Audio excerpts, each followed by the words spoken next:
at the Oracle Perth Sail Grand Prix presented by KPMG. Hannah Diamond, this is the moment they've all been waiting for. 7 weeks ago, the title was on the line, and now it's season 6. Yeah, that's right, and it's a brand new season, so they're going to have to put their best foot forward to have a good start to the season here.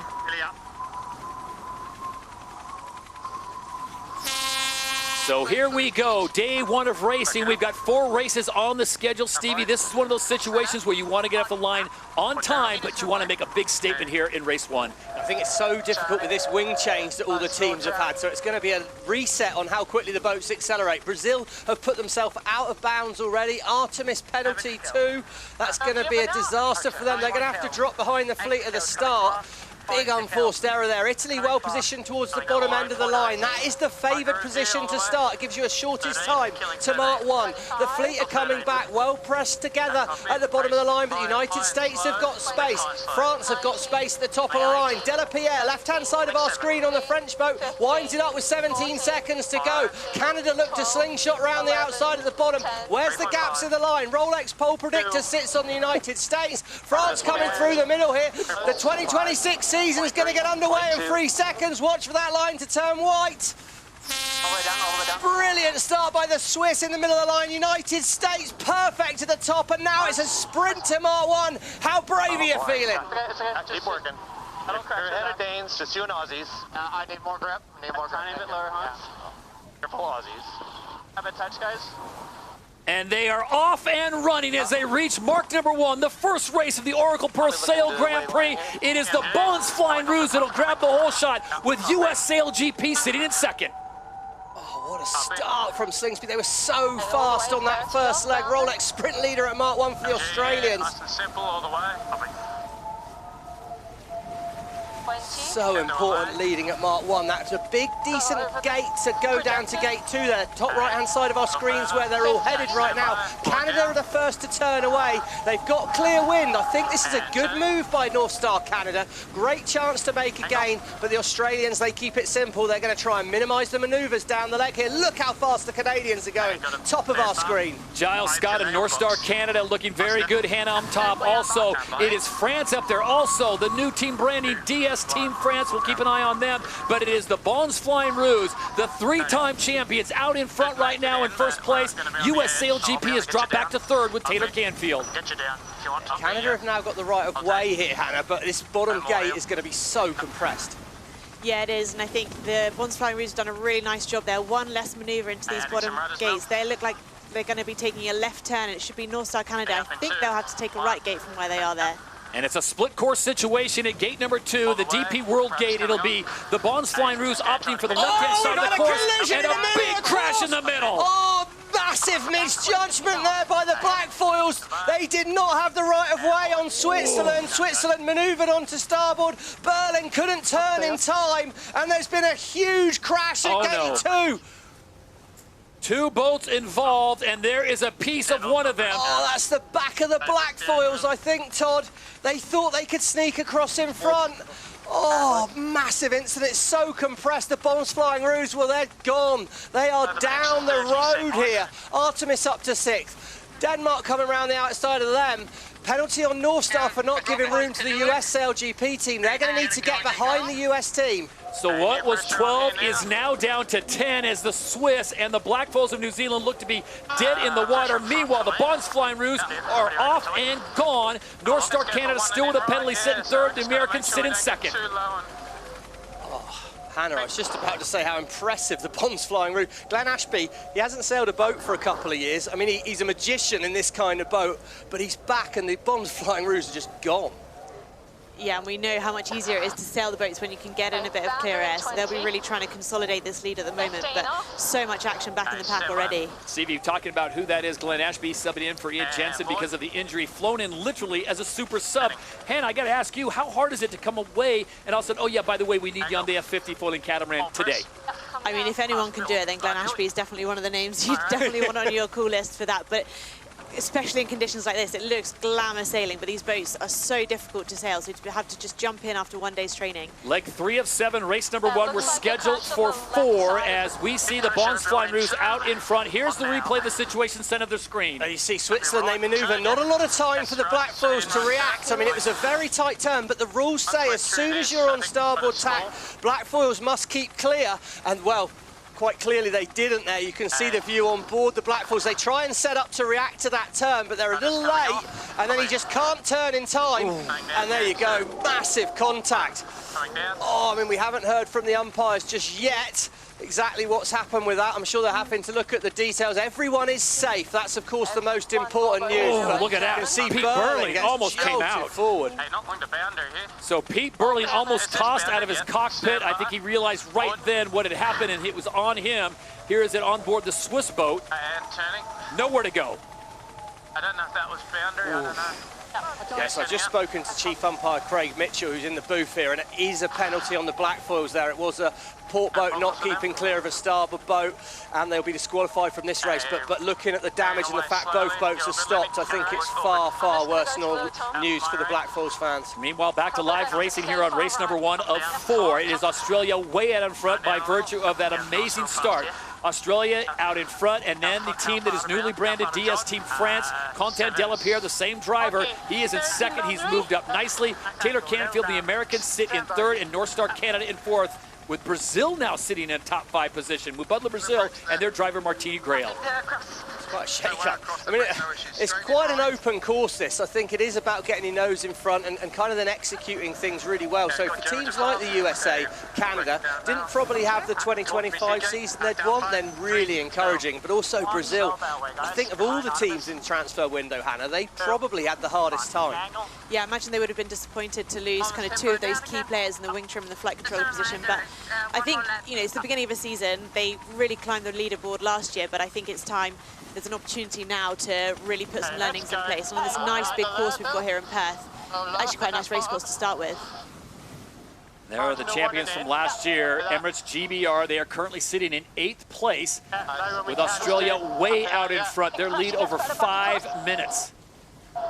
Yeah, there's going to be some finding their feet. We saw yesterday GBR didn't look, you know, quite the team they looked towards the end of last season. Of course, it's about growing through the year. We all know that. It's about winning at the end of the year, not at the beginning of the year. But if you're on board the Bonds Flying Rouge right now, I mean, what a start to the season they're having. 400 metres ahead in this first race. And we can see there is space on this race course. It's not as tight as some SailGP courses. But conversely, Stevie, as the Bonds Flying Rouge are having a great first race, you got to think of the Black Foils of New Zealand and Switzerland, and no fault of their own. They are literally quite dead in the water, so the Swiss are out. Spain not able to make it to the start line. And Hannah, now you've got the Black Foils of New Zealand, one of the preeminent teams. A lot of people think they could win this season, and they have dug themselves a huge hole. Yeah, I think they were definitely one of the kind of key teams to watch for this season, so a complete disaster start to the season for them. But yeah, well, say a disaster. About 30 minutes ago, I said they were going to win this event. On, angle, good job. All right, locking in. Nikolai Sehested in Denmark now. Currently in 5th place overall, just behind North Star Canada is still Australia, Bonds Flying Rouge.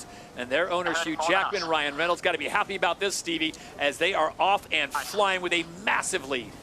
All the way. Yeah, and of course, you know, Rotterdam, Denmark, I think it's important they start the season well. They ended the season in the best possible way. But for them, for Italy are at the back of the pack. Artemis, they're sat in 10th. I thought the Artemis team got off to a good start, but again, perhaps struggling with a bit more congestion. I think it's one thing to do it in practice with a bit of space. Suddenly, everything starts happening a lot faster, and that's when someone like Slingsby, well, he just literally comes into his element. Following up slow. Nice pressure at the mark to bear away, and so all clear. Could be behind this first pack. That's the voice of Glenn Ashby, the wing trimmer there. So he's got his head out of the boat, trying to coordinate that team. And as you say, a pretty good stand-in to be able to call upon.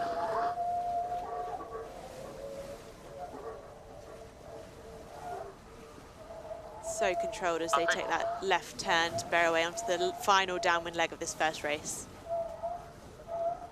Still a massive lead as you see Tosh Bryant getting a better look as she comes over. Boundary.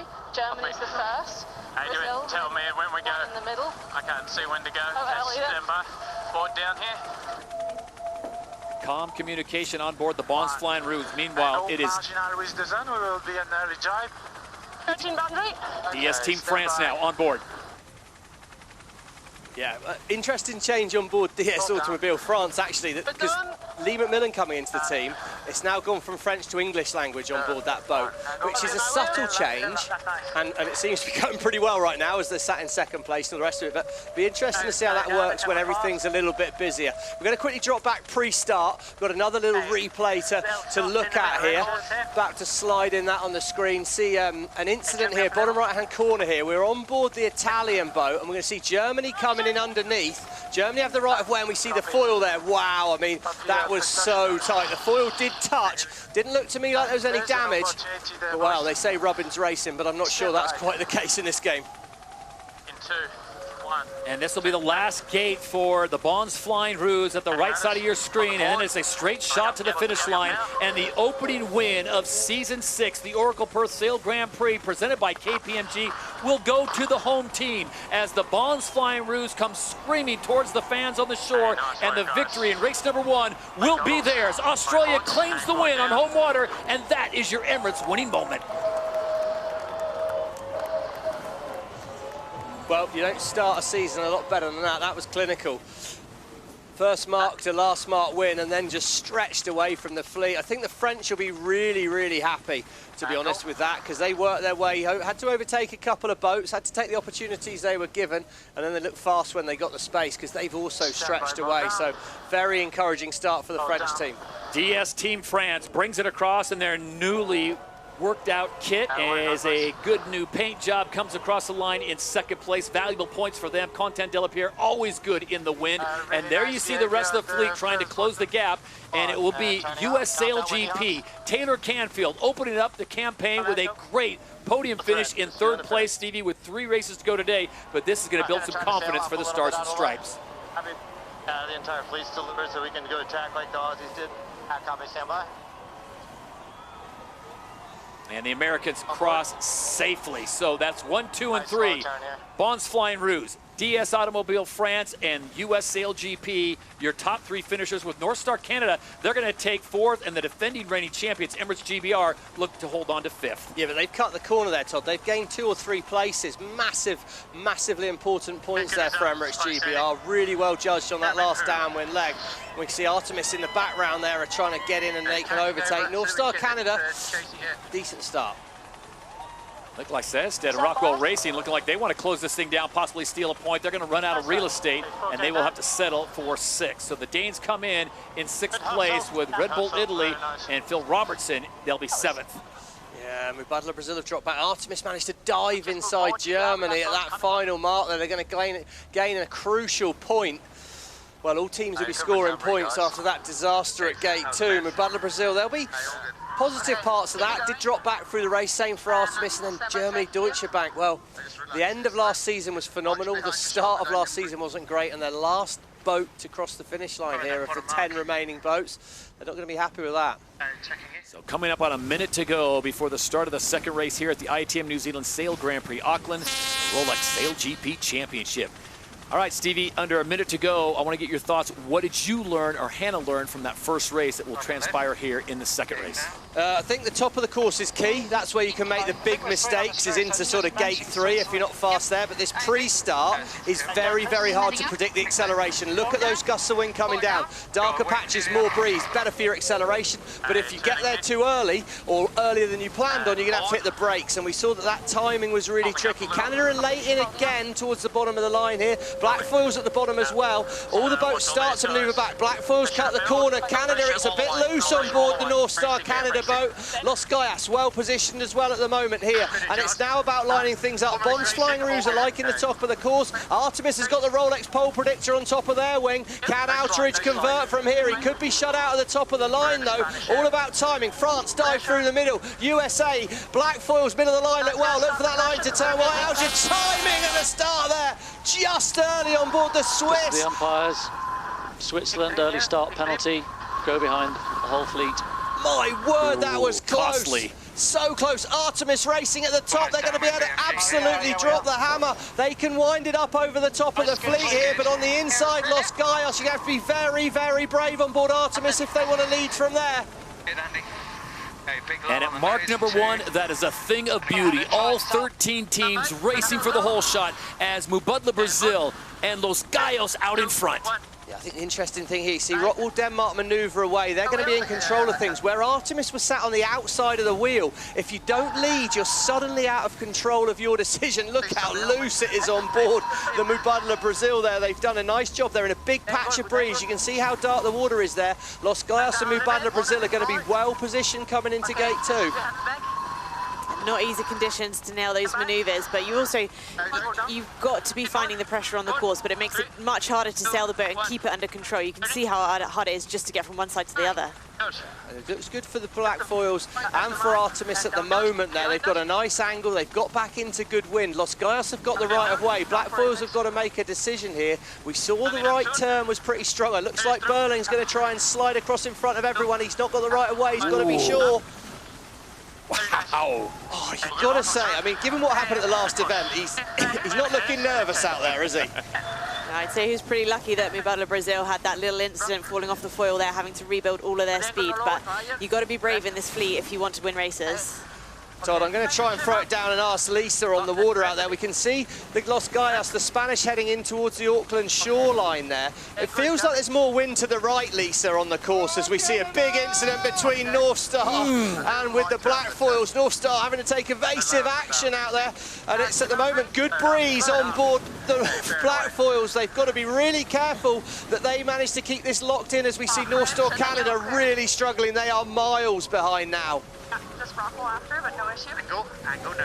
Getting reports after race number 1 that Canada had some issues on board, so that could attribute to where they are right now. Currently in dead last, they finished 13th in race number 1. So as they make their way up right now, it is the black foils out in front. It is Spain sitting in second, and it is DS Team France at the bottom of your screen sitting in third. Okay, Los Gallos well positioned here. Look how they've got that boat looking quite smooth. Interesting, it's so dynamic out here that they're choosing not to swap the crew member side to side there.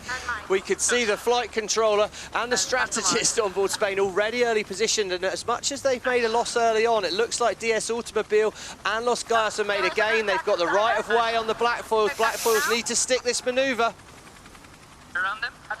Burling's done it. Lisa, it felt like the right-hand side should be good. Maybe on this upwind left leg it's been good again, but who's going to get this right at gate number 3?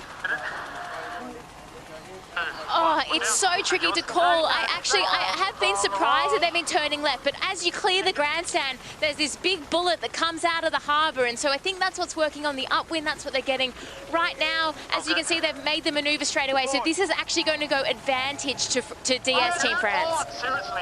Good breeze there. We see it's so heated in the middle of the pack out there. We see DS France have got good breeze. I think the black foils might hold on to the lead. They're back into good wind. And what we talk about often at this event, Todd, is to get to these finals, you've got to be consistent. One thing I can guarantee you, this weekend is going to be an absolute street fight. Nothing out here, really, other than how you manoeuvre your own boat is controllable. You've got to fight for every point you can. Right away, France. Spain have got to keep clear. A big gain on the left. Okay, they're gonna be inside. Stand by, drive round up. Stand by. So that's Lee McMillan there talking about when they manoeuvre back on. Oh, it's a big incident, a manoeuvre there. They've had to slow it up. Oh, they're going to lose a lot of here. Sorry about the language on board there. The French are going to lose an awful lot of distance. They got tangled up, and it's a good manoeuvre there. The black foils are heading back to where Content de la Pierre wanted to go. This should be a good gain for the hometown favourites. Los Gallos, well, they're back in it. The two teams that missed the racing in Perth, well, they're showing us they've still got it. And at gate number 4, the DP World Gate, it is the black foils, the home team out in front. DS Team France, lucky to have Lee McMillan still on board, and Los Gallos in third as they've now moved ahead of France into second place. Yeah, gains to be made here as we see the Bonds Flying Rouge are going to get a right turn. They're going to make a gain, I think, here. They've got themselves in spade, leading out of a mark, and they're heading towards breeze. Heading out towards Breeze where Artemis are. Artemis, they're in some good wind on that side of the course here. There's opportunities all around this racetrack, and we saw that as long as you're in wind, and as long as you stay in wind, you make some big gains. Mubadala Brazil, well, they were brilliant at Mark 1 and Gate 2, but they've struggled to keep their manoeuvres good. Hear the comms there between Paul Goodison and Martini Grail at the back of that Brazilian boat, just trying to pick your way and avoid the traffic as hard as anything. Hannah, you've been on the boats, haven't you? How hard is it actually seeing each other? It's really hard, and today everything's so dynamic. Things are changing. 1 minute you're crossing a boat, the next minute you're not. So to say that you've got to be dynamic today is just the biggest understatement we can say, really. Here we go, the Blackfoils. I don't know if they're just trying to keep the fans happy, but they're constantly heading back towards that left turn under the grandstand here. It's definitely going to be the easiest option for them. Looks like a slight less distance to sail that way, but it's definitely high risk whether you get breeze or not. How well do they execute that manoeuvre? Flight controller Leo Takahashi. Well, he's been in the role a year now, and that was very slick on board there. Emirates GBR, they're up to third. We're going to see a split with Los Gaias. The British need a result after a disappointing first one. Yeah, GBR finishing the first race in 11th place. Meanwhile, New Zealand looking to bank 2 good races right out of the gate. The Kiwis, the Blackfoils, finishing race number 1 in 3rd place, and they lead here in race number 2. Remember, we are scheduled for 4 races today. Yeah, there's a bit of a tight one in the pack there, Todd, between the Swiss. I'm not sure the Swiss saw the Italians. Red Bull Italy. Can see Phil Robertson, he's got his head on a stalk there, looking around for breeze. As soon as you're in the pack, it's so hard to actually be able to sail the course you want to sail. We're starting to see a bit of a pattern that actually that left turn, it might be risky, but if you manoeuvre straight after it, it's really hard here. We're on board the Swiss. You can see them coming in. They've not got the right of way, and just too late to turn, really, there for me. Someone needed to be talking to Seb a little bit earlier and getting that manoeuvre put in, because that was just too late manoeuvring, too much risk in the portfolio. So the Blackfoils out in front, they make the turn for the gate. It'll be back up the course and then to the finish line. Nice lead as Emirates GBR has now moved into 2nd place. And look at Artemis with Nathan Outridge. They are in 3rd, Los Gaias 4th. DS Team France, guys, they were at the front of the pack now, and they have not recovered. They've dropped all the way back to 5th. Yeah, they had that one bad manoeuvre where Lee got a bit tangled up, and, you know, they've kept the wheels on. There's not a disastrous result, but it just shows you one mistake of your handling, that's in your control. If you make that mistake, you can lose a lot. Artemis, good result here. All the boats turning left. Straight manoeuvre there from the Blackfoils. They're coming off to try and cut the rest of the fleet off. But Lisa told us earlier, don't chase and sail with the pack behind you. You've got to sail what you're in and trust your own racing skills. Look at this here. Emirates GBR 9th to 2nd, and if you can overtake boats on a day like today, you're going to be doing pretty well. Mubadala Brazil, well, that's not the picture you want to paint, is it, Hannah? No, and I think Emirates GBR are just doing a really nice job of picking up one boat at a time. They're happy to split, and I think they've done a really nice job by taking that left turn, making sure that the closest competitors had to follow them around that Mark 2. Well, Stevie Morrison said this is going to be a street fight all weekend long. This is like that old video game Frogger, just getting across the street, crossing between boats at high speeds. This is craziness, as right now it is the Blackfoils of New Zealand, the home team, that leads the way. They finished 3rd in the first race, looking for a win here in race number 2. Todd, I'm not sure if I'm more down with the kids than you, but I was going to go with Mario Kart. I've never heard of Froggo. It's definitely got Mario Kart vibes out here. You can really get charged up, and at the moment you can see Los Gaias. They've got a big gust of wind. They've got a good shift. They've got the right of way. Fletcher's got to be very accurate here. So this one is far from over. It'll be one more maneuver, and then they will be on to the final home stretch. Yeah, Blackfoils are going to get this done. Los Gaias should be okay, but Artemis are going to dive inside here. They have got the right of way. Outridge, I can put money on it, will have put a protest on Los Gaias there. He's tried to dive inside. He had the right of way. That'll be interesting how that one goes, because that looked very tight. And the Emirates winning moment goes to the home team. The Blackfoils take the win in race 2. This is the umpires. Penalty Spain, not giving Mark room, go behind Sweden. Yeah, and that's interesting because look at this. The Artemis team have fallen off the foils here. Artemis are actually hemorrhaging points as we go along the leg now. We can see they're off the foils. All these places Spain are going to have to go back behind. France gain a place. As soon as you fall off the foils, I won Nathan. He was aggressive going in there. He proved a point. But I think he might have lost himself a lot of actual racing points by being too aggressive. It's not the kind of venue where that little delicate detailings. You've got to keep your boat fast at the top of the course. For me, that was too aggressive by Artemis, and they've cost themselves there. And a huge example of that potential wind shadow at the top. They just didn't have the space to rebuild the speed and get back up on the foil after that mark incident. Not sure he's finished yet. Oh, he's just across the line, but they've dropped way back down the fleet. Spain are going to go the whole way back behind them as well. Costly for the Spanish, but yeah, I feel that they did have the right of way, but sometimes prioritise keeping your boat fast. Now the team's all trying to poach off and get these final positions, picking up an extra point here and there as US SailGP team has come to almost a complete halt. Canada will get past them into 10th. Yeah, what a comeback by North Star. Remember how far out the back they were, Todd, at the beginning of the race. They've seen me bundle of Brazil. Martini just dialed him round the outside. Wow. It's all about trying to control what you can control as a team. And I think the one thing you can really control is either being fast, keeping the boat quick, or minimising the distance you sail. Racing happy. Copy down. So 1 minute away before the start of race number 3. We're scheduled for 4 races today. Hannah Diamond, whose position do you like in this start?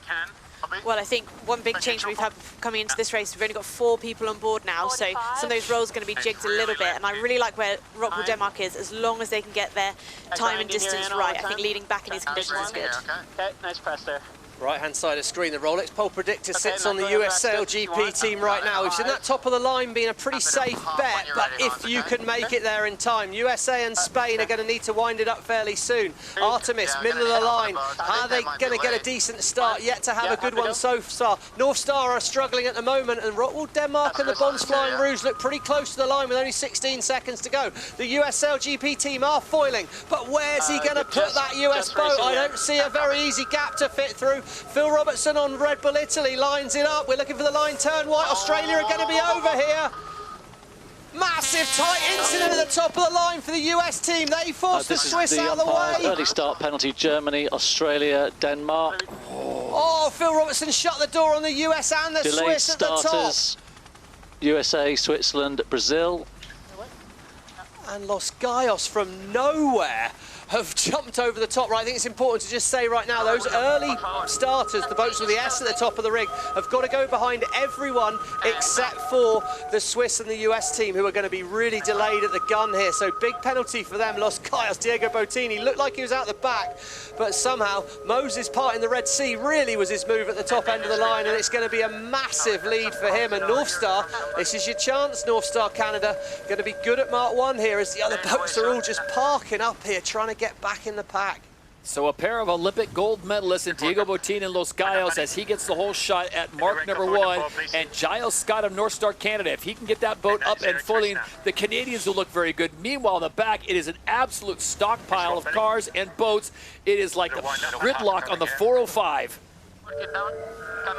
Expect the Spanish to really stretch away. Artemis there, they've managed to find space. They're at foiling speed, so finally the Swedish team have a decent position, and they might even get past North Star Canada here at Mark 1. They might roll right round the outside. So Nathan Outeridge, he normally loves these shifty conditions, but he hasn't even been able to start a lawnmower so far today. Finally in the race at Mark 1, and the Swedish team going to be chasing down those Spaniards.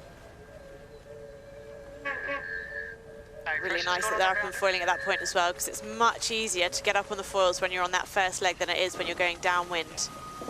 Yeah, that's right. I mean, the Canadians and North Star Canada are going to need to sail nearly upwind to generate the wind speed over the boat to get foiling. So it's all very well right now. We see these boats out in front. Any mistake on the manoeuvring here, well, you can lose a bit. It looks like we're going to see a big pile up in the pack out the back here. Los Gaios, well, they like the right turn at the bottom. Priority for them simple, keep the boat fast and just keep your head out, look for those dark patches of water. Now it's going to get tricky for the Spaniards as they drop both holes in the water, maybe just one right now as they make the turn of the DP World Gate with a massive lead. Here comes Artemis and Nathan Outeridge. They sit firmly in second. Yeah, it looks like a long way to sail to that left turn, but I can see wind up under Shark Island at the moment. I don't know what you're seeing on the water, Lisa. It looks pretty variable out there, but Nathan looks like he might split the course here. Oh, it's so variable out here and so hard to see. You know, we're doing twilight racing, it's beautiful, but it's really actually hard to read the wind on the water. One thing I like about what Artemis is doing is, whilst there's a little bit of wind over there, they're staying away from the congestion of the fleet that's still sailing down the course because the fleet's so spread out. So I think they'll be in a little bit cleaner air, but I'm going to ask Conto, how does he think Nathan Attridge is doing right now?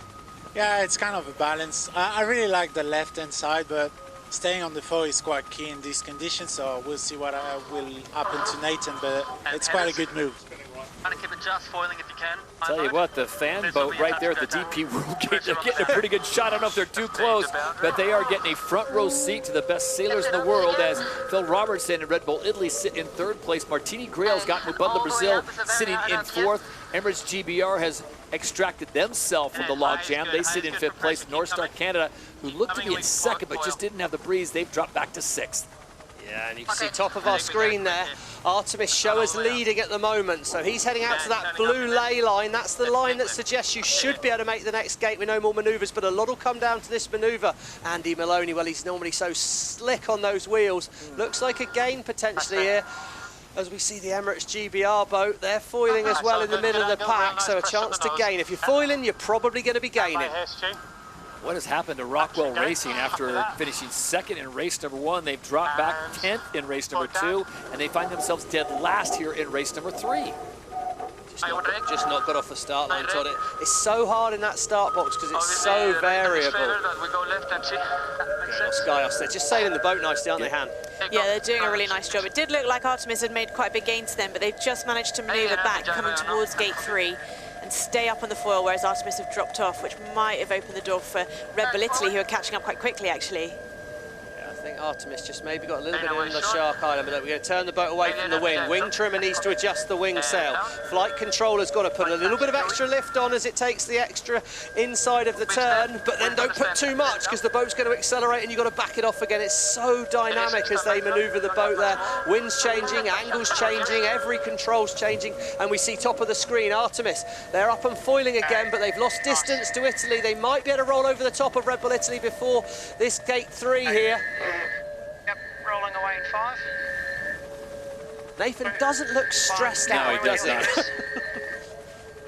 So Nathan Attridge puts himself and Artemis in his second place, just ahead of Phil Robertson and Red Bull Italy. They sit in third, and now it's the proverbial salt in the wound as Diego Boutin is now lapping boats out on course as he is on leg 4 of 6. As we go back to the start of this one, Stevie, this was crazy because it looked like there was no way Spain had a shot as Taylor Canfield tried to thread the needle and got stuck. Yeah, you see, there's not allowed to go inside that mark you can see in the middle of the screen, and Red Bull Italy there. Red Bull owned the mark, so Canfield took the right decision. I mean, he took it very, very late. That mark was so close, but that's why they're the best sailors in the world. The judgment was spot on, but you see for the Swiss and the US SailGP team, it was absolute last-minute evasive action, and as soon as it's that shifty in the start box and that gusty, you've got to build margin into your start plan if you want to have a safe chance of getting there. And we'll come back to the race. It's pretty confusing out there right now because you can see the Germans, as you say, were about to be potentially lapped by the Spanish here. Rockwool Denmark have been lapped by Los Gaios, so Rockwool Denmark are a whole lap behind here, but they still have the right of way over Artemis Racing. Artemis Racing have got to keep it clear. The race is between Spain and Artemis, as we see they're out here on the water, but Spain look pretty good, and Contan look that left-hand side. Spain's going back there again. Top of the screen, the bombs flying roofs, they're way out the back as well, Todd. It's going to be some serious points flying around here. Spain are going to be looking pretty good on this leaderboard, I'd have said, right now. And some teams are already in panic mode. 3, 2, 1. Just to undertake the pressure. I think one of the problems with that left turn at the bottom, which is why a lot of the boats are choosing to turn right here, is if you turn left, you end up in the lee and the dirty air up behind Shark Island almost twice because you're sailing towards the island. You've got to come back. You can see where the bonds flying roos are on the left of the screen now. They're just coming out of that wind shadow. So by the boats turning right, they're just giving themselves the best chance to sail in the clearest air possible. And Spain are off the foils, middle of our screen here. Artemis, bottom right-hand corner of our screen, where they're going to have a problem with Rockwool being a little bit in their way, but they're foiling right now and they're fast. If they can stay on the foils in this manoeuvre, they're going to give themselves a chance on that final upwind leg. Emirates GBR chase down Mubadala Brazil in the pack. They've got to watch out for the Germans. Let's get fast. Los Gaios are foiling here. They look pretty good. Bottom of the screen, Artemis. middle of the screen, Los Gaios and Spain. That's the race. And there you see the boat positions, courtesy of the Oracle Cloud, Los Gaios. Mark number 1, they were in first. They are still in first. Emirates GBR were in 6th. They've dropped back to 5th. And North Star Canada really missing out. They were in 2nd place at Mark 1, Stevie. Now they sit in 6th, way back. Yeah, it's been a bit of the story of their day, unfortunately. I just think they're not quite executing very good manoeuvres out there, and that's putting them on the back foot the whole time. You see here, Los Gaios, I mean, we thought they looked good before the start, didn't we, Hannah? We were watching them sail around, and they just were doing good manoeuvres. The platform looked pretty stable. I think they're going to have a big lead here because Artemis, bottom of our screen, they're still second, just ahead of the Italians, but they're not in a lot of breeze on that side of the course. Yeah, Los Gaios doing double the speed of Artemis, so just definitely pulling away. They just look so cool, calm and collected in these conditions, which is not easy. It's not an easy day to sail the boat at all, so the fact that they can keep the tempo down, pick away around the course and nail all their boat handling manoeuvres is making it look pretty easy for them right now. Yeah, I mean, we hear a lot about, you know, Diego Botín and Florian Trittel, of course, that gold medal winning team, but I think Joel Rodriguez, the flight controller on the Spanish boat, he's a pretty, you know, he's a bit of an underrated superstar, I'd say, because as soon as it gets like this, he seems very, very good at managing that flight. And they're going to manoeuvre here, Todd. They're lining themselves up for the finish. Great news for Spanish fans. So for the 2nd race in a row, the folks on Shark Island are going to get a front row seat to see Los Gaios, the champions of Season 4, bring it across for yet another win with one more race still to go as the sun begins its slow set. And it will be the Spanish that bring it across the line. The Emirates winning moment as Nicole Van der Velden manning the handles up front. Remember, we're down to 4 athletes on board. And look at this, Artemis and Red Bull Italy going to have a little something. Before we get to that, though, the Emirates winning moment will go the way of Los Gaios. The Spanish win race number 3. Yeah, and Artemis have got the right of way here. And don't expect to see Outridge giving in. He's going to push that as wide as possible, but Italy will now be quicker. We saw it in the last race. It's now a race to the foils. Right of way is still with Artemis Racing, but it's all about boat speed. Look at the top of the wing. First boat to 30 will be the first boat foiling. Looks like Artemis have managed to execute that well. They're up and foiling. Red Bull Italy are up and foiling, but right of way still with Artemis, and the Swedish team should be able to bring it home for a 2nd place, and that's going to get them back in the game. But Red Bull Italy relentlessly consistent, that Italian boat out here today. What a fight. Yeah, there you go, Nathan. Quite right, mate. It is easier with a better start. Good to see he's learning in his old age. So 2nd place belongs to Artemis as they hold off Phil Robertson and Red Bull Italy, who will finish in 3rd. A nice drag race to the finish in front of Shark Island as race number 3 comes to a conclusion as the Swedes and the Italians battle it out for big points.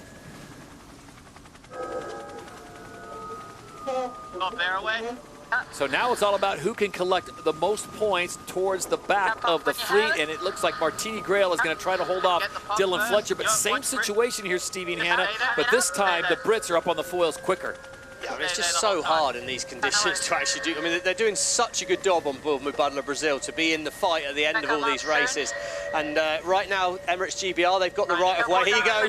He comes at them there, aggressive from Fletcher. Mubadala Brazil have got to keep clear. They've get got to react. I think they're a little slow reacting. I think maybe they just kept it clean, but you can see there aggression from Fletcher.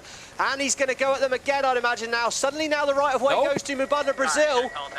And Martini Grail answers back. That was really good work there. Board on your side there. So Brazil holds on for that 3rd place finish. Emirates GBR will grab 4th, and what a great race in race number 3. As we go down on the water now, and we check in with the winners of races 2 and 3. Congratulations go to Los Gaios, Diego Botín and company. Diego, congratulations. What has been the difference for you guys in the last 2 races? Because in race number 1, you finished in 5th. Yeah, I mean, conditions are super tricky and the start is super important, and we managed to get foiling out of it and in good shape now. I think that was the key, biggest key, and then try to sail the boat as smooth as possible between the gusts and lulls. Diego, I know for sure that your coach Hamish Wilcox will be telling you to control the controllables. What do you think those controllables are out there today? Well, it's hard to say, no? I think you need to stay on the present, on where you are. Look, the pressure is slightly ahead, and yeah, try to predict what mark to turn to get faster around the course, no? So yeah, not look too much ahead and sail the boat in the present. Diego, muchas gracias. We will see you in the fourth and final race of the day as Los Gallos gets 2 wins in a row, winning races 2 and 3. Yeah. Yeah, all good. Okay, and now the dance begins. 1 minute away from the start of fleet race number 6. 11 teams looking for maximum points. Stevie, the big question I got for you is yesterday we saw France, Quentin Delapierre, go to the back of the box and come and thread the needle every single time. Can they do that today with these conditions? I think it's a lot harder today because to actually hit top speed, to go as fast as you could in these boats on this first leg is just going to be so high risk. Denmark were really brave and they still couldn't really roll over the top. That position where the Swedish team are there, Artemis SailGP team, they're kind of looking for the shorter distance where you probably don't have to push quite as hard. So no, I don't think it's quite as open today. So here we see Germany leading the fleet back. Canada are the team being brave here, but the Bonds Flying Rouge are up the line as well. GBR and Artemis towards the bottom of the line look well positioned to me, but it's again going to be about accuracy. Delapierre well positioned. They're going to wind it up. The German boat turns towards the line. Rolex Pro predictors on the Aussies. How's it going? Go, go, go, go, go! Delapierre, well, he didn't need that technique from yesterday, but he's in it again. The Bonds Flying Rouge are lit up here. They are coming in seriously hot towards Mark 1. Can they roll over the top from there? Pretty tight. I think they'll have to give them room at M1. Looks like France are going to hold on. That was Tash Bryant on board the Australian boat saying we've got to give them room, but Slingsby's going to try and slide over the top. going down. Tom Slingsby and the Bonds Flying Rouge at mark number 1 in full send mode.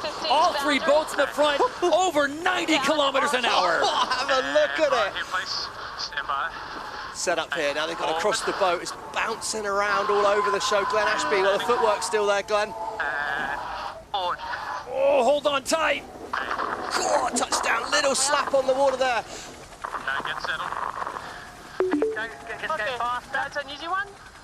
Getting spicy, isn't it? Voice of Glenn Ashby, yeah. I'd say it's getting pretty spicy, mate. Emirates GBR, top of screen. Not a great start, but they've manoeuvred away early. They're going to have the right of way, as are Artemis, when they come back towards the fleet. The British and the Swedes look well set for an attack at gate 2. Bonds Flying Rouge need to be on their toes here. They're going to have 2 people coming at them, but DS France, wow, they're going to be looking good at gate 2. I don't think they can quite make the left turn, though. Here comes Artemis. It's going to be contact time. Okay, Mario. Oh, Rockwell, Denmark having to take evasive action right there, and look at the bottleneck. Look at the jam in the middle. It's going to be tight here. Could be a chance for a big lead for the French out of gate 2. They're well set here. It's so tight in the pack. Australia are clear ahead. Denmark are entitled to room. Artemis have got to keep clear of everyone. They'll probably split away here. No, they don't. Emirates GBR split. Wow, it's tight in the pack. Big chance for Emirates GBR with the split at the bottom as the United States dive inside. It's all going on here. The USA picking up another spot. They come in hot and dip down the left side. Wow, Artemis Racing did a really nice job on the inside there. They managed to get going, but they're not the best manoeuvre out of that, Mark. Yeah, I really like the left turn there, because not only if you're turning right, you're in the fleet, but you've also got this hard boundary coming up so quickly. Quite like the fact you get starboard tack advantage as well when you meet the fleet early on in the leg. It's got so many advantages. Lisa, GBR, to my eye, look pretty fast out there on the water. Do you think they're sailing smart or sailing fast? Resting here, trying to get over it in town. That's good, good, good. Anything's up from here. I'm not sure if Lisa got that. Lisa, sorry, didn't know if you heard me on that one there, but the British team seem to be doing a very good job of sailing that boat fast. Is it boat speed, or do you think they're just tactically on the game? I think they're just staying away from other boats, and that's giving the option to sail their mode. There's no panic on board. You can kind of settle in. But just to describe how difficult it is, these waves, they're really close together. The coordination between the wing trimmer, the flight controller, and the driver is just absolutely insane out here. It is top end, and they're making it look hard, and it's a lot harder than it looks. Yeah, it's definitely hard out there, but the British and the French, they look really locked in. The Australians and people in the pack are a bit wobbly. I've got to say, the USA right now, If they can't improve on 11th here, I think they'll have missed their chance of making the final. They've got to start working their way through the fleet on the US. Aggressive mover from De La Pierre, slams the door shut on the British, trying to slow them down. They'll be disturbed there going onto that British boat. Less horsepower available, so the French should be in control. Race number 6, leg 3 of 7 is Quentin De La Pierre and DS Team France with the lead. Winners of the last race, Emirates GBR, the defending champions, sit in second, and Tom Slingsby and the Bons Flying Roos have moved up to third. And so right now we've got 5 races complete, 4 different winners. And my question, Stevie, is where is Nathan Outeridge and the Swedes? They're starting to move up now, currently sitting in 5th. Well, they had a really tight moment. If they were probably 10 metres advanced, they'd be an easy 4th, but they had to dip behind the Danish, and they had a very, very tight call with the Canadians. Oh, he's managed to slingshot inside. It's coming down to the meters. Rockwool Denmark should have a better rounding. They should be able to accelerate down the inside, but Artemis are right in there at the moment. They look really well set there in 4th place. I think that's very good for their overall. France are going to be looking good on the overall right now. GBR, well, they've got themselves up right into contention here, but the main protagonists are at the front. Back round there, Rockwool Denmark got too high. Yeah, there we go. Look, Artemis just ahead of the Australians at the moment, but you can't afford a mistake out there. The gap back to 5th is opening up. It's turning into a 4-horse race. And just in case you're wondering, when they cross, they are tethered to that boat, so they are not going to get thrown overboard. At least we hope not. No, but you saw from Chris Draper a few days ago. We're on board the Danish boat, bottom right-hand side here. You can see the Danes. Oh, my days. There it is. Oh, that's lucky. Kayana went in for a look there. Luckily, she was just the other side of the wing, or she would have had a bit too close a contact. You fly too high and you just pop out the waves. Right-hand side of skiing, France and GBR, it's tight. Eddie, it has to feel loose today, like for everyone. I promise you. Not sure it has to feel that loose though, Nikolai. Do you know what I mean? There's the edge, and there's past the edge. So it's France, Emirates GBR, and the Bons Flying Roos, 1, 2, and 3. Sweden has now moved up to 4th. Switzerland at a top place in 5th, and North Star Canada in 6th. With the USA, Stevie, you said it, they're now up to 8th. Yeah, they made some points. They need those points. Surprised the British went wide of the French there. They're obviously setting themselves up for later on the course. So I thought they might have gone in underneath and tried to use that boat speed. They've still got clear breeze.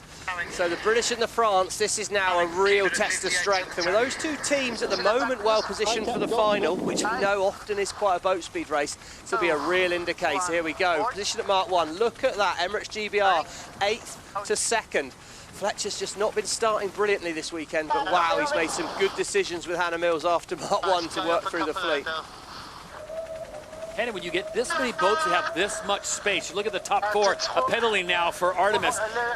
How do you make the overtake, or do you have to wait for someone to make a mistake? Well, I think on a day like today, there are going to be plenty of mistakes, so that is probably your best option. You've got to sail your boat as well as you can, and then hope for a mistake from someone else. I think some of these boundary penalties are due to the sea state, because you drop that board, and then you're essentially waiting for the spot, and if it doesn't come just on time, that's when you pick up the penalty.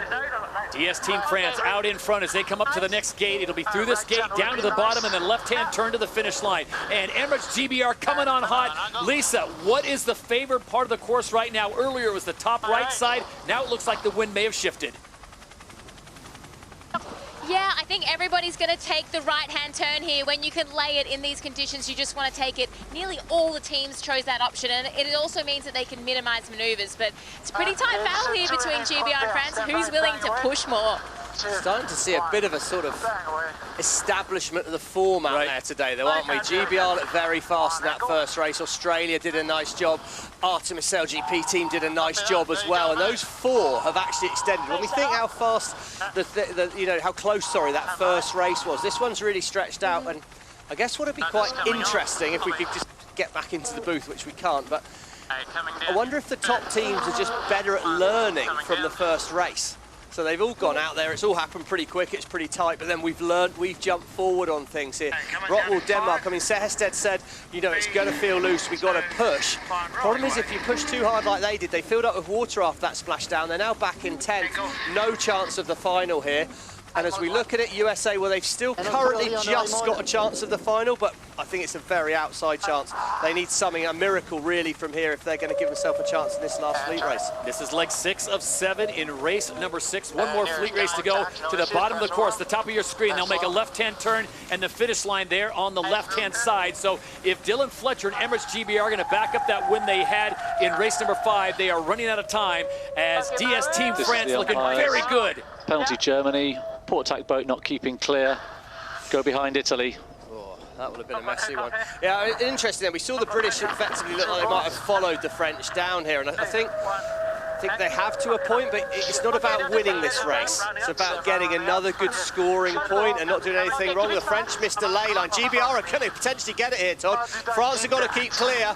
Oh, they've nailed it. They missed the ley line on board France. Emirates GBR, accuracy on the ley lines. Any young sailors watching, don't forget the importance of the basics. Here's the Emirates winning moment. That's going to the Emirates GBR team. Snatched it at the finish. Whoa.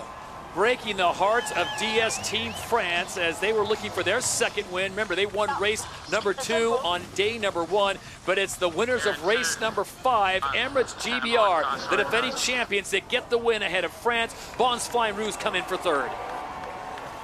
I mean, that just shows you those, just don't disrespect the basics, but to do the basics well in these conditions is so, so hard.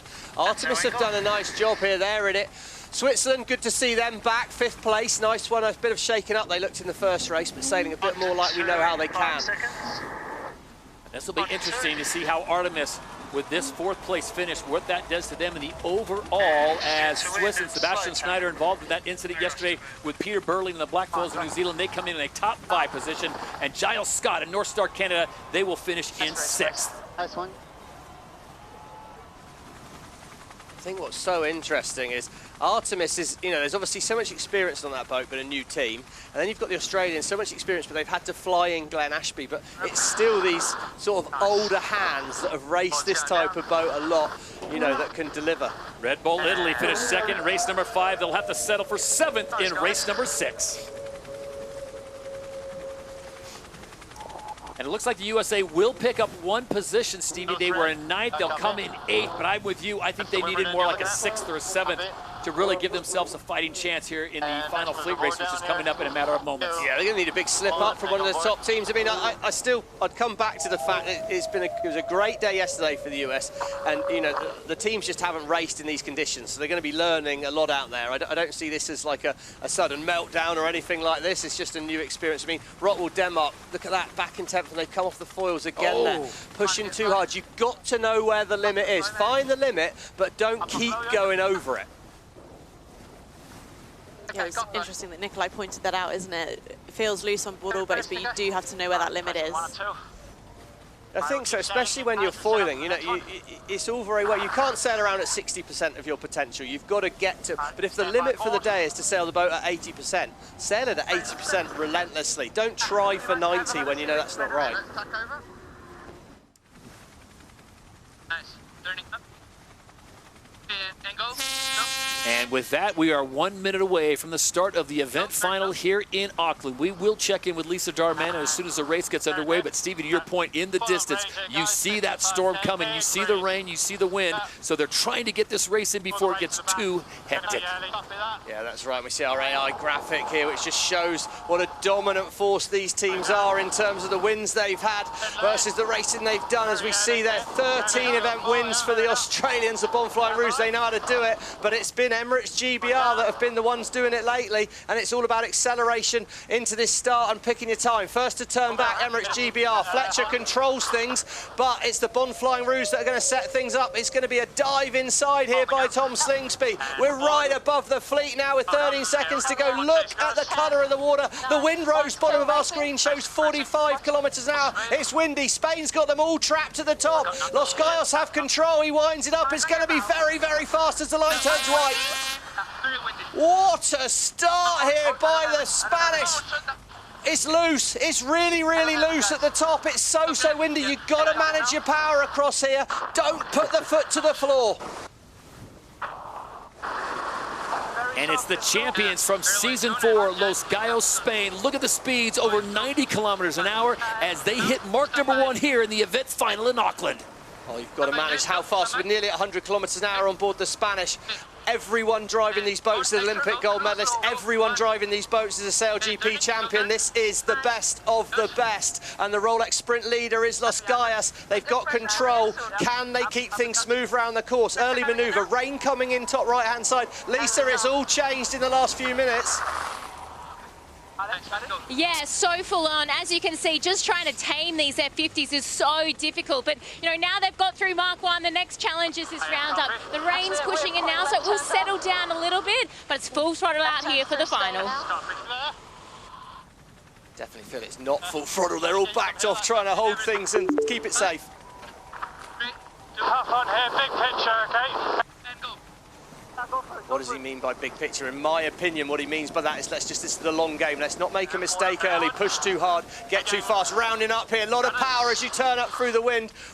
I'm not sure that's how he wanted the picture to look right on that round up there, but they're still in the race. It's tight. There's only 6 seconds in it, and we're only at gate 2. All the boats are backing off a little bit here. They're not pushing at full speed, but Spain, expect them to manoeuvre as soon as the Bon Flying Rouge do. There go the Bon Flying Rouge. Spain should react to that soon. I really like where they've positioned themselves there. Know that the right-hand side's been strong all day, and they're just stretching out the distance between manoeuvres to give themselves the time and the space to execute them really nicely.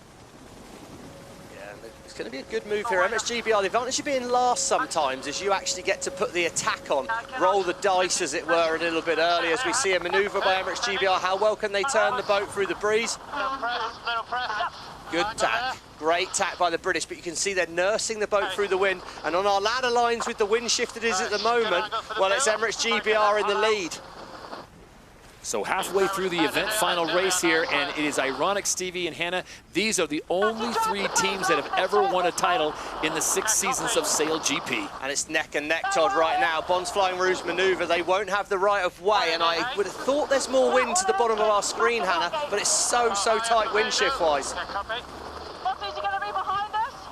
Oracle cloud down here. It shows us the wind's pretty similar across the course, similar wind speed, and it's all about manoeuvres. You can see the teams are nursing it round. Right of way, MXGBR. Los Gaias are going to have to park things up. That was close to me. He will have pressed the button. We will hear from Craig Mitchell whether that was clear or not, but Los Gaias at the moment show us in the lead. They're stretching away still as we approach gate 3, and this is going to be seriously dangerous. They're going to go through the max power zone. They're going to have to wind it up and tame these beasts as they turn away at gate 3. So close together here. You can see that rain pushing in now, keeping the wind speed high. Bon's Flying Rouge and Los Gaias super close to that top mark. Okay, we hear no protest from GBR. Dylan Fletcher obviously thought that was safe, but it's Bon's Flying Rouge have cut the corner. They lead here at gate 3, Todd. It's going to be an absolute sprint, and you can be sure that the racers out here on these boats will not back off as they get this tight late in the race. So halfway through the race here in the event final, everyone looking for a title, the second event of season 6, and a tip of the cap to the fans who have stuck around as the rain comes in, and these faithful Kiwi race-loving fans have not left. Come on, Todd, they're tougher than that. They love this. This is just a nice summer day. Look at the breeze here. Fast mode, they say there, Tom Slingsby. He's trying to lock it in, but as soon as you're this tight, Hannah, the racing instincts take over. There's no way they'll be backing off right now. No, that's right. And you've got to be pushing close to the edge. But where the Bon's Flying Rouge are there, they're in quite a nice controlling position over Los Gaias. Where the wind's coming from is essentially in front of them, even though they're going downwind. It's a really nice position, jibing early on that left boundary. Yeah, they just put disturbed wind on them there, so they'll slow them. And there you go, we can see the graphic coming off. That's showing how the wind's disturbed. Effectively means the Spanish are sailing in less wind. They've got less potential horsepower, and they're going to follow here, I'd imagine, on board Los Gaias. Look for a mistake for the Bon's Flying Rouge. It'll be a split on the course from Emirates GBR, but it's about accurate manoeuvres right now, and Los Gaias put the boat down. There's water over the deck. Another game for the Bon's Flying Rouge. Emirates GBR feeling that sailing the extra distance is going to pay dividends on that side of the course. Hannah, do you agree with that move? Well, I think they were a bit forced. They had to split that bottom gate. If they were going to follow, then it's much harder to overtake from there. So I do like that they've split. And if they get a right shift at the top, it could put them right back in contention. This is the final upwind, though, Todd. Lisa, this is the last upwind. GBR have rolled the dice. Where's the wind coming from? It's really dropped off across the whole course. I think where the Bon's Flying Rouge are is where the best breeze is at the moment. But as you've seen, where Emirates Great Britain have gone, they have got a shift, but it looks like Bond's Flying Rouge will cross ahead. Here we go. This is the penultimate leg. It'll be this next gate, and then a left-hand turn to the finish, and then a championship will be won. And it looks like Emirates GBR has sailed into one of those pockets with less air. Meanwhile, the Bond's Flying Rouge covering everyone with a massive grandstand in the distance. Yeah, one more good maneuver here for the Aussies, Todd, and they're going to be well set. Yep. So it was that dive inside of the top, the Rolex chasing time. Well, it's still only 7 seconds, but in this world, when you're traveling at about about 20 meters per second out there, well, that's a big distance, isn't it? They've got a nice lead on the Bond's Flying Rouge. One more good maneuver. Tom Slingsby, Glenn Ashby, Jason Waterhouse, Sam Newton, Kinley Fowler and Tash Bryant are going to be able to bring it home. They won here last year, Todd. They seem to love Auckland. It is deja vu all over again for the Bond's Flying Rouge and their fans as Tom Slingsby has come to the land of the Kiwis, and as he passes through this last gate, he can see the finish line. There is no one near him as he checks his 6, and it is a straight shot to the finish. The battle will be on for second place, but there's no question who will take the win here at Auckland at the ITM New Zealand Sail Grand Prix. It will be the Bond's Flying Rouge with speeds over 80 kilometers an hour. It'll be a fast flyby for the fans, and the champions here at Auckland. Once again, it's the Bond's Flying Rouge 2 years in a row. Oh, they got it done. How good indeed. There you go. Flags or raincoats, I'm not sure, but they've got it done there. As you see, Emirates GBR did stick that maneuver. Good comeback for the British. They're going to get the win. Fletcher will be happy with that, and Los Gallas, well, 2026 season is up and running for the Spanish. They're back in the game. It is the race of champions, and it goes the way of the 3-time winners, Australia. So 1:20 to go until the start of the event final. Who will take the maximum points here at the Oracle Perth Sail Grand Prix, the first event of the 2026 season? Interesting here. I think Contan and Slingsby both like to make the first decision. They lead back in. Fletcher will react to where they go, try and make it work for him. All right, Hannah, with 1 minute to go, if you were one of these teams' drivers, where would you start in the start box? Well, I think we've seen the winners so far come from the middle of the line, but there's so much more space here, so it's going to be about pushing really hard on leg 1 to make sure you're leading at Mark 1. And Stevie, to Hannah's point, there's a whole bunch of room now. 8 boats are out of the way. Yeah, a lot of room on the course here. Oh, Australia got a boundary penalty straight away. Massive error. They just need to start in behind everyone here and set themselves up for a good position after Mark 1. Perfect control with Emirates GBR at the moment.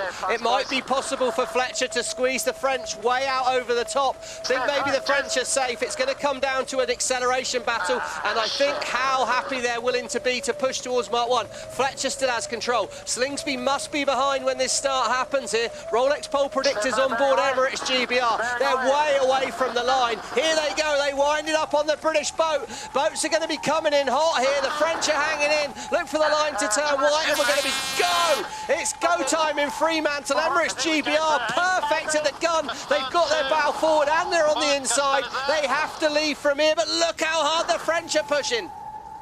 Okay, stand back, bang away.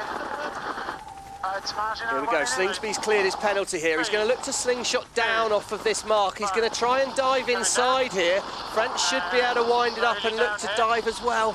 But Emirates GBR total control at Mark 1. Coming down for me. And at mark number 1 in the event final, your Rolex sprint leader, Emirates GBR, and now the race is on for a title. Big first manoeuvre coming up here. They're really fast on board Emirates GBR. They've done a nice job. French have been forced out of control by the Australians. They split away. Bond's Flying Rouge are in it. Slingsby will keep it tight early on here. First is good. Angle. Nice, good angle for the build. Let's get a good build in here, no lower. Nicely done there for that first manoeuvre on GBR. I think the final is going to be a lot about the mapping, taking the shortest distance around the course, minimising those manoeuvres, minimising the chance for error. Yeah, and we saw it's a big rotation left in the wind, so both Australia and GBR got a lot further down the boundary than we saw there. So the British are well set for a left turn with no more manoeuvres, so I think they'll be pretty happy to go that way if they can. Slingsby surely is going to look to split away right and block in front of the French. 2 boards in, late turning. If they are going to turn right, he's opened the door for the French team here. No, he's following the British. He's keeping it tight. A little bit surprised by that, but if he's that determined to go that way. Lisa, the Australians seem fairly determined to go on that left turn and follow the British. Is there that big a wind shift? Copy everything for a build. I don't think so. I just think generally that turn has been paying off, because then you can do the long leg over to the left and approach the next gate on the right. This real long-term thinking is paying off. The thing for me that is critical out here is who can get up and running out of each maneuver. If you get a bit wobbly out of each maneuver, that's where people are losing the meters. Good angle for the build. Copy that, yeah, it is very hard to manoeuvre accurately in these breezes. Looks like a game for the British on the French at the moment. Australia are being patient, very, very patient at the moment. He's following, hoping the British team make a mistake. It's like it's heading all the time again. Right of way Australia here with France. France are going to get themselves some spefs in a minute here. They have the space, but they're going third at the moment, and they really are needing a mistake from the British. Stewie Biffle sounds pretty calm on board that Emirates GBR boat, Hannah, for a first final with a new team. Yeah, I'm sure he doesn't feel that calm inside, but it's a lot about keeping the comms really nice and calm, making sure you're giving yourself the headspace to make those right decisions and sail the boat as best as possible. Halfway through the event final here in Perth, it is Emirates GBR, it is DS Team France, and it's the Bonds Flying Rouge 1, 2, and 3. How will they fare in the second half of this event final? Stevie, the defending champions, Emirates GBR, came into this race with a lot of momentum, winning races 5, 6, and finishing 4th in race 7. Yeah, I mean, they've looked rapid on this smaller wing, and I do think it's a little bit of a sea state thing. I mean, Jason Saunders on the French boat. We see a little curve in the French line there, and the French are progressing up those ladder lines well. Definite right shift for them. Small gain, but potentially the British will be able to do a right turn with no more manoeuvres, and the French might have to take a left turn here. Okay, we are crossing them now. Well, there goes France, tight in front of Australia. Australia will get on the inside, and the France need to watch out. If they get overlap, France have got to be careful. You've got to keep clear, Contan. You've got to keep clear.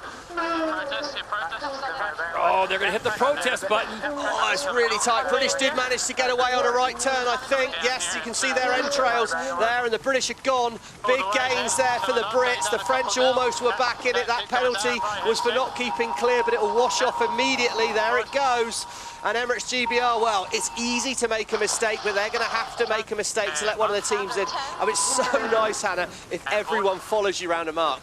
Yeah, for sure. It just means you're so much more in control of the fleet. But in these conditions, you have to nail all of your manoeuvres, and the margins are so fine, so they won't be feeling comfortable just yet. Emirates GBR the first to turn away, then the French, and then it's Australia.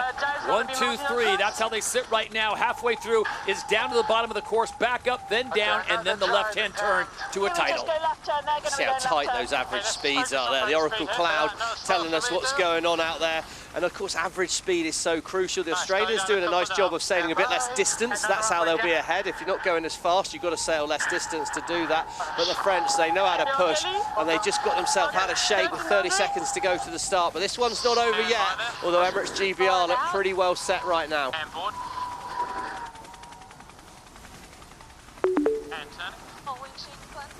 If you can get right turn here, super strong.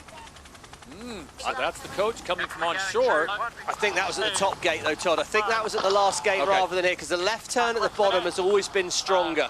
So I think that might be slightly delayed from Robbie Wilson, because they were talking of left turn on the upwind. Hannah was saying that. There we go. We've got a split coming from the French. Slingsby's being patient here. Everything we can. Well, they're going to need it more than everything you can, I think, Tom, because you're going to need a real bit of magic on this upwind leg if you want to win it. Oh, France have put it underwater though. Big splash down round there. It's struggling on board that French boat. He's trying to push the limit. Starting to feel like it's quite hard work on that French boat. They've just got a little bit out of whack. They've been so smooth all weekend. But if there's going to be a time to be smooth when there's more space on the course, the final is it.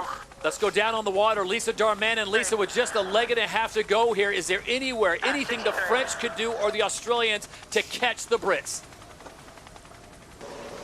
Oh, I hate to say it though, but the British, they've looked good all day. I think, you know, the Australians are a little bit wobbly out here, but the British, they're just executing their manoeuvres. They're looking really locked in. So it really is if they make a mistake. In saying that, the Bonds Flying Rouge did close the gap a little bit, but Emirates Great Britain Looking pretty strong here in Fremantle. Yeah, it's tough for Lisa to say that, but Stevie, she's dead on. The British are not making mistakes. No, and a really good stat we've had come in is the British have not gone backwards in a race today. So they've not actually lost a position around the course. They've not been winning the whole time, but when they've put their nose in front, they've been pretty unplayable. And that Rolex chasing time there showed that it's really, you know, that's a big lead in these conditions. And to be frank, whatever they're doing with their boat setup, be it flight control, be it wing trim, be it steering, I don't know, but they are faster. Dylan Fletcher, stocking with Hannah Mills, Stuart Bithell, the wing trimmer. Yeah, well, that's 3 Olympic gold medals at the back of the boat, so that's, you know, the decision making on board should be reasonable. Quite a lot of conversation on board there, and you think, you know, they're doing 56, 57 kilometers an hour upwind. They're really calm in their decision making and planning kind of what are the other boats going to be doing, and then how do we best defend against that in these conditions. Keep coming, Dale. Keep coming. Now look at the speed now. Keep coming. Just under 90 kilometers an hour as they exit. You go, Han. Here we go, real good manoeuvre away there. The Australians are going to try and split the course and see if they can find something. But let's remember, points are crucial when we get to Abu Dhabi. So the Australians, the Bonds Flying Rouge, are going to be desperate to stay ahead of DS France here, because it's just crucial, these points, when we come to the end of the season, any point counts. First event of 13 as the 2026 season is off in beautiful conditions here in Perth, and there you see it. Look at the numbers. Emirates GBR 100% on the foiling. Yeah, we heard Contan say super lefty. So when they're sailing these boats, they go downwind so quickly, they'll actually be overtaking that wind that they're sailing in. So it should be good news for the French team early on here. Should be a potential game. We should see the French able to progress down those ladder lines well, and potentially they'll sail through that lefty all the way and catch up with the righty in front of them. And it could be perfect phasing for the French to give them a shot. But at the moment, the Bonds Flying Rouge are hanging on. Game to France, right away with France, but I think the Aussies are ahead just. Oh, that's tight.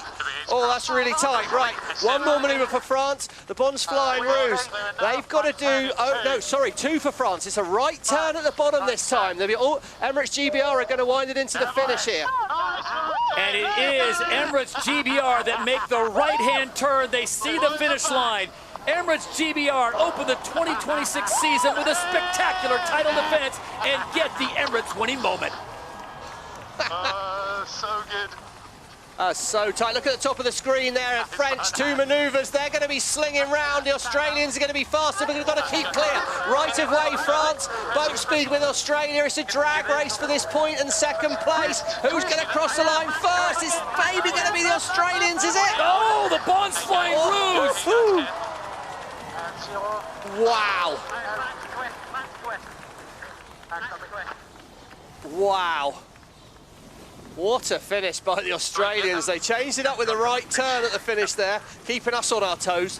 But yeah, what a moment for the British. They're pretty excited. Champions in 2025 season, 2026 season, showing they're not going anywhere.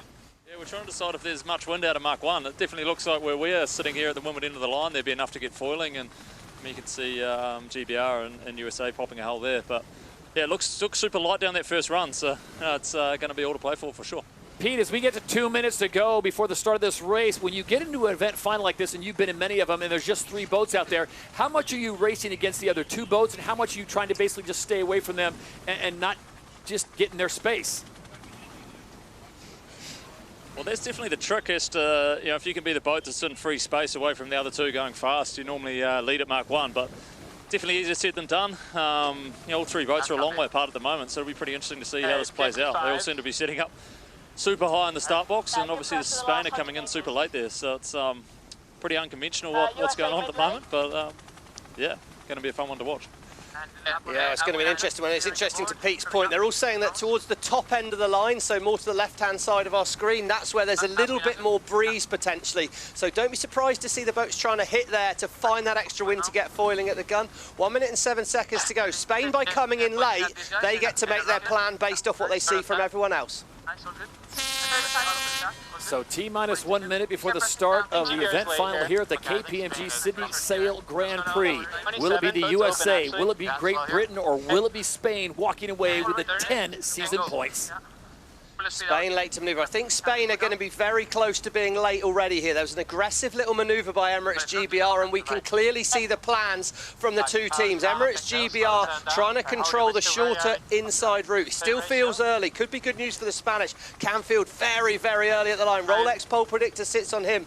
The favoured position, the optimal position, speed versus distance, is where that blue Travelator sits at the top end of the start line here. Spain winded up. They're going to have the best chance to be foiling at the gun. Has Botin pulled the trigger just on time? He's going to be at the bottom end of the line. They're getting fast. I'd love to see the speed at the top of the wing here. Got to be close to foiling speed right now. 8 seconds to go. USA winds it up. Emirates GBR winds it up. Who's going to get this timing right into the gun? Oh, it's brilliant from Emirates GBR, absolutely on the nose there, but can any of these teams get foiling? USA, hull comes high, they've got a gust of wind, they look to accelerate. They foil on Emirates GBR. Oh, they're going to be gone at Mark 1 here. They've nailed that. Parko, the magician on the flight control, gets the Emirates GBR foiling, and they're going to lead at Mark 1. Hey, we can get to lay. Yeah, everything for speed here. Get it going. Pressure good all the way. US SailGP team also up on the foils as they approach mark number 1. Here comes Taylor Canfield on the right-hand side, trying to close down Emirates GBR, who will have the inside line, and they'll grab the whole shot. Oh, Emirates have tactical control. Can they cling on inside? USA are going to be trying to get to put the disturb wind onto the Emirates boat. They'll come to the boundary. Emirates and USA will have to manoeuvre. It's going to come down to an accuracy of manoeuvre competition. Can any of the teams stay foiling? Emirates board fires. They turn. US turn. Can they stay foiling on either boat? And turn it. Here it comes for US SailGP. How silky smooth can they be? Emirates nailed it. They stayed on the foils. Look on the left-hand side of your screen. Does that hull stay dry? It does. Oh, Hans Henken, that was beautiful. They're just foiling there, but they're going to sail into the disturb wind of Emirates GBR. Emirates fall off the foils. This could be the moment for the US SailGP team. Look at the speed difference, almost identical right now. Good save by Emirates GBR as they approach gate 2, the DP World Gate here in the event final. Yeah, but the Emirates are going to need, the Emirates have to make a left turn, and they're going to struggle to get down to it. If they can go left turn, no, he looks like he's going to have to manoeuvre again. He'll have the right of way with the US team, but USA will look to go around the outside if he can. Pete, Lisa, are you turning left or are you turning right at the bottom here? I mean, if you can stay on the foils, that's all you want to do. So I think the US are definitely going to take this left turn. A bit painful for Emirates Great Britain. Pete? Yeah, it looks like they've done a nice job, you know, nailing that jibe, getting the ley line perfect and foiling out of the mark here. And I mean, if you can foil to the first boundary on the upwind, you're going to make a massive gain. Looks like they're doing a nice job right now. So they split the course as Emirates GBR does not want to have the extra maneuver, to Lisa's point, and it is US SailGP now sailing away there. Find a little bit of breeze. Stevie, looking on there, where do you see the pressure on the water? I think the pressure looks pretty even. Once you build the speed and you get foiling, you're making your own apparent wind. I imagine the wind's fairly similar. Looks to me like up by Shark Island. Probably all the Australian fans giving it heaps on the shoreline there, creating the breeze down the course. But I think, you know, to Pete's point, once you've got the speed, you've got your own wind, that apparent wind keeps going, just milk it. US have got to go wide, wide, wide. Pretty nervous times on board for both boats. So if you're the US, there's a lot of leverage, a lot of distance between those two boats. They can nail this manoeuvre, then they should be okay, but it does look light near the top of the course. I'll be staying in H1 at the moment. Leg 3 of 6, so we're halfway through the race here for the US teams. It's a longer race than we had before. We're just trying to lay this, right? Yeah, there you go. So that's the question now. Do we foil? But to foil, they'd have to invest and turn away from the gate. They'd have to sail a lot of extra distance. Again, that'd be interesting to find out from Pete. How do you ever make that call? But right now, they've got a big lead. Spain are foiling, right-hand side of screen. They're going to be eating up the distance. Here we go, the meters here. We see that's great little graphic. Top left-hand side of screen there. The meters are probably going to start coming down for the Spanish, but 400 meters behind is not ideal. Turn a little, Dill. So they are looking for a big wind shift right now as Emirates GBR, remember, they won the first event of Season 6 in Perth, trying to get their second. And for US SailGP, this is 463 days since they last made a final. Stevie, you have to go back to Season 4 in Cadiz when Jimmy Spithill was at the wheel the last time the US won an event. So a big moment for Taylor Canfield and his team. Yeah, I mean, you know, for Taylor and sort of what I like to call SailGP US Mark II, this would be massive if they can do this. But right now, look at our ladder lines. They tell the story, don't they? They're 200 meters ahead. What's the better breeze? Much better breeze to the right, course right here. Key question. So he's saying if I do a right turn, I'm probably going to get more wind, but I've got to do extra meters for that. Pete, how do you ever judge whether it's worth the meter lost by doing the maneuver versus the meter you might gain for the wind? Is that just pure instinct? Happy to go straight. Yeah, I think you've got to kind of go towards the pressure as well. So whether you take the hit at the time, it depends a lot whether you're going to carry on foiling. But if you can get foiling before this downwind, you're going to make massive gains. So that's really the key here, is actually making sure you do a good job of the takeoff, stick with first drive, and you'll be in good shape from there. Here we go. Can they take off then, Todd? Crucial moment for the US team. Hans Henken, right-hand side there, the flight controller. He's going to be trying to nurse the boat up into the air. Slowly. Understood. Oh, it looks like they're H1, but can they get foiling? It looks light on this corner, Taylor, so... I think we got to go here. This could be an opportunity. Emirates GBR, if they can make the right turn, Canfield said he saw more wind on the right turn. He's taken the left turn, he's opened the door here. And rolling into it here. Can Dylan Fletcher, he's a long way behind, but whoever gets foiling next potentially wins this race. So they roll right into it. There you see Anna Weiss working the handles. You've got Hans Henken on board. Taylor Canfield will have the final say as the Americans now, the speed drops way down, but they've got a massive lead. And as you look at their account so far this weekend, Stevie, it hasn't been over the top. They were a 6th, a 3rd, a 10th, a 3rd, but it was Super Sunday that got them into this final where they go 3rd, 1st, and 6th. Yeah, well, if they get a gust of wind on Emirates GBR and get foiling, I can assure you that distance will come down real quick. Here we go. Crucial, pretty close. Can they get up on the foil? Don't think we're going to get it. No, yeah. Go to leeward, please. No, they're not doing it. Okay, so... Just not the pressure they need. Not windy enough, not quite windy enough. Hannah, it's so tense and frustrating, isn't it? Boat down, yeah, boat down for me. Typing, do you not think? Not sure it's going to be foiling at all here, huh? I think one of the most important things when you're sailing in these kind of conditions is, yes, you want to be foiling because it means the boat's going faster, but choosing the right mode for those conditions. So when we see the boats coming out of a manoeuvre and they choose either to put 2 hulls in or just lift 1 hull out of the water, if they can get that decision correct, then that's much better than trying to invest in the wrong mode and sailing extra distance and potentially even slower. Stevie, this is the first time we're going to want to hear the F word on SailGP, the F word being foiling. Well, I think we always want to hear that F word, no industrial. to be perfectly honest. Yeah, we're happy to hear that language, that is for sure. You can see the US team there. They've got a big lead. 200 metres, and the fact that unless the Spanish, this is the moment when you turn away from the wind and you get yourself at 90 degrees to the wind, that's your chance to foil. You need a gust of wind there, which of course would be pure luck that it arrives when you get there. Can the Spanish get foiling? Look at Nicole Vanderbilt going to work. Rodriguez, Florian Triddle. They've said no. No one foiling. As soon as no one's foiling, there's only one team that's going to be happy about that, and that's the US SailGP team, because if everyone's off the foils, well, it's every chance no one to do it. And to Hannah's point, you could try and keep getting up on the foils, but for the Emirates GBR team to do that, they'd have to sail across the course. They wouldn't be making any progress to the next gate at all, and that'd be a big investment of loss to hope to make that potential gain in the future. US team, they've basically thrown in the towel on foiling, and they've just said, let's just get to the mark here. All right, as they approach the DP World Gate here with the 4th and then 5th, 6th legs to come before the finale and the Emirates winning moment. We check in once again down in the water with Peter Berlin and Lisa Darman. And Lisa, question I have for you is, at this gate, where do you want to be? Because where is the breeze? For Spain or? Jibe, let's have a look after. Well, you know, USA, they're rolling into the jibe right now, so they're going to take the left turn. I think in general there has been a little bit more breeze on this left-hand turn towards Shark Island since that wind did that big shift. But, you know, it's just so nerve-wracking out here. I know it's a lot slower than we're used to, but that intensity is super high because you know, it's not as easy to throw your boat around like you used to. Pete, there's been a lot of chat about choosing modes. How hard is it? You know, right now it's pretty obvious that it's 2 hulls in the water, but when it is marginal, how hard is it to make that decision? Almost looks a little better. I think the US did a great job. They were on their top mark, you know, taking H1 down and then just transitioning to the mode they're on now. But yeah, it was a little nervous times when GBR came around, whether they're going to be able to take off on the puff on the top right. But yeah, you definitely want to be where where USA is now.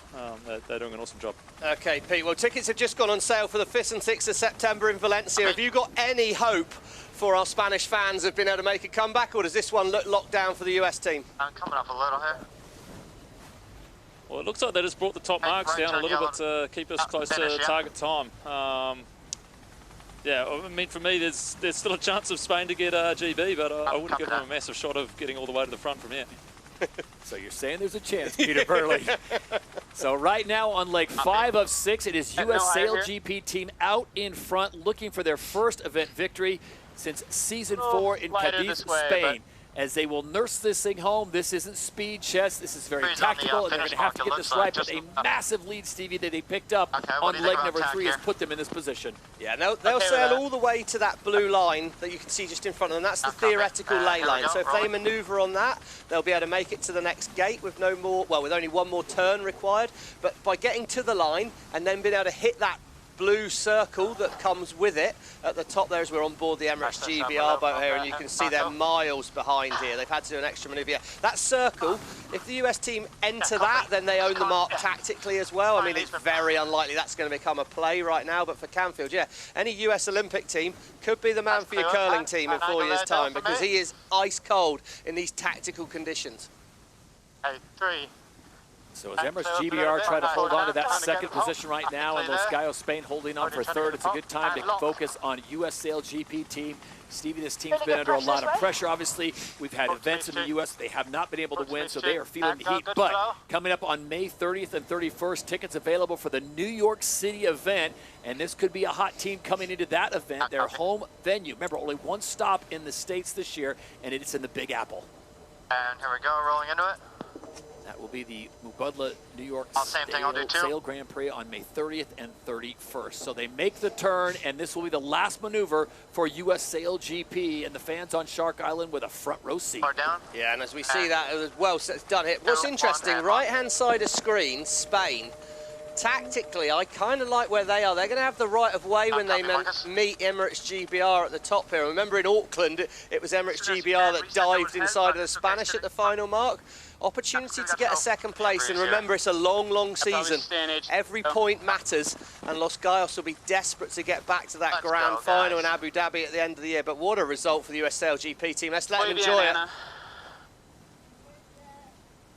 We'll speak in Spanish on board. There you go. It might seem premature celebrations, but when you're that far ahead, you may as well enjoy it. So not the breeziest days here in the harbor city, but the KPMG Sydney Sail Grand Prix will go the way of the Stars and Stripes. It is the US SailGP team that will cross the line, and they will take top honors and the Emirates winning moment as they claim victory here in Sydney. Yeah, that was a solid day, because that was a tough, tough day. And I think, you know, I'd be interested to talk to the team afterwards, but I think Hans Henken, when he got them up on the foils off that start line, oh, I mean, that was the moment right there. That was silky work to get flying then. That was a gold medal flex for SailGP fans, especially for the Americans, as they claim the victory here in Sydney. Crossing at the minute. Here we go, Spain have got the right of way here as we come into this circle. I heard easy cross from Stuart Biffle there. Doesn't look that easy to me, but they are going nearly 5 kilometres an hour quicker. Have I got one? Please? He's got to be sure he's ahead.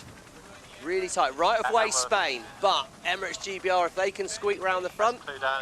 Yeah, he's made it. There you go, Emirates GBR will get second. That was tight for a moment. It closed right up, but Dylan and Co are going to get it done. Swim it in.